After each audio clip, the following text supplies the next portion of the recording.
Hi, I did a magic trick the other day and uploaded the video to Facebook. In this trick, I made a penny disappear using a little tiny baby hand as a prop. I called it my Donald Trump trick. People seem to like it, and I've gotten several requests to do more, so that's what I'm going to do today. Staying away from political stuff, though, just going to do a simple card trick. Let's get this deck out of the case so that we can make use of it. Now, I say this is a card trick. It's not really a trick so much as it is a study of the cards themselves. I'm using a red bicycle deck today. And if you've ever looked at them, the reason they call them a bicycle deck is that there are two angels on the back riding bicycles. It's a beautiful design, very popular. I'm sure most of you have used a bicycle deck at one time or another. Less interested in the design on the back than I am in the design on the front of one of the cards, and that's the king. So if you look at the king in the bicycle deck, beautifully rendered and artistically drawn. Interesting to me, very tiny hands in comparison to the proportion of the head. I think that's interesting, but I don't think it's the most interesting thing. I think the most interesting thing is that in the bicycle deck, the same design is used for the Joker, for the Fool, as is used for the King.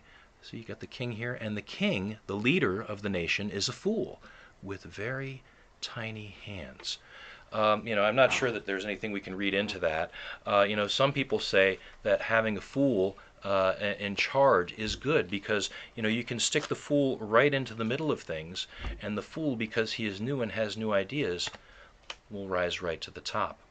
Now, some people will say it's okay to have a fool in charge because the fool is going to mix things up, right? He's going to certainly, we don't want the deck in the order that it was before the fool came into power because that was awful. So by mixing things up, we'll get a leader, but even if he's a king, he's still a fool. That's the problem.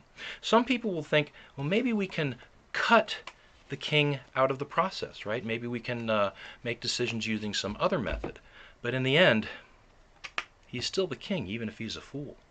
Now, some people will think, let's protest, right? Let's try to get the king out of power because he's a fool by staging large protests across the kingdom, right? We don't want this person in power anymore. You can try that, but I think you'll find that the king is still going to arise, and he's going to arise as a fool.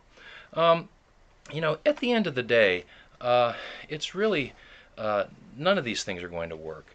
You have to deal with the fact that you have a leader that's a fool.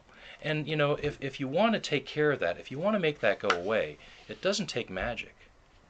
It takes you.